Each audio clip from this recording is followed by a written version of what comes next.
क्रांती सम्राट, आपल्या हक्काचे व्यासपीठ. ताज्या बातम्या, मनोरंजन आणि व्हायरल बातम्यांसाठी क्रांती सम्राट न्यूज चॅनल आजच सबस्क्राईब करा. विजेत्या उमेदवारांचं अभिनंदन, त्यांना शुभेच्छा पुढील वाटचालीसाठी. वाल गावामध्ये मतपेट्यात 3 मतपेट्या आहेत, 2 वसाहतीमधल्या आहेत. यश खारकरांनी वाल गावच्या मतपेट्या तपासाव्यात, मग त्यांना अकलाचे कांदे त्यांची किती समजेल त्यांना.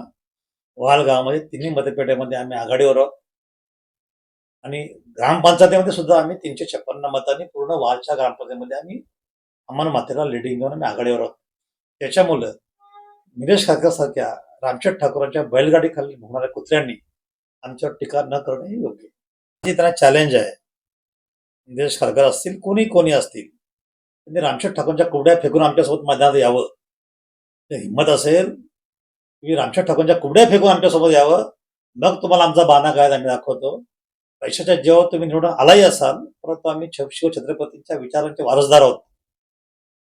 छत्रपती शिवाजी महाराज सुद्धा अनेक लढाया हरले, पण त्यांनी कधी लाचारी पत्करली नाही.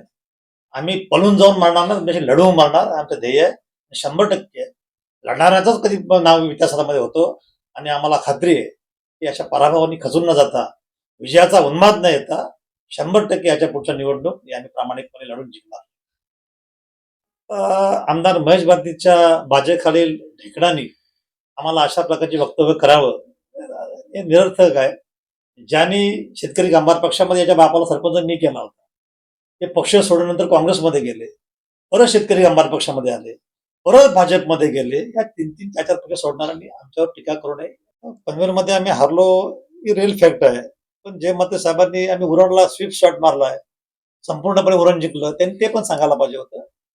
आणि मी शेतकरी कामगार पक्ष सोडून गेलेल्या सर्व लोकांना सांगू इच्छितो, माझी नम्रपणे त्यांना विनंती आहे की ज्या शेतकरी कामगार पक्षाने तुम्हाला नगराध्यक्ष केलेत, तुम्हाला खासदार केलेत, तुम्हाला विरोधी पक्षनेते केलेत, तुम्हाला सरपंच केलेत, जिल्हे मेंबर केलेत, त्यांना माझी हात जोडून विनंती आहे का हे पद तुम्हाला लाल बॉटलने दिलेली आहेत, तर कृपा करून तुमच्या नावासमोर माजी नगराध्यक्ष, माजी विरोधी पक्षनेते हे पद लावू नका. ही लाल बॉटलची पद आहेत. तुम्हाला खरोखरच अभिमान असेल तर अशा प्रकारची आम्ही दिलेली पदं, माझ्या लाल बॉटलने दिलेली पदं तुम्ही लावू नये अशी माझी नम्रपणे विनंती आहे.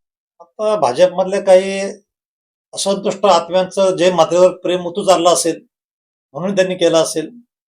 ईडीला शुभेच्छा आमच्या मनापासूनच्या, त्यांची कारवाई करावी. धन्यवाद.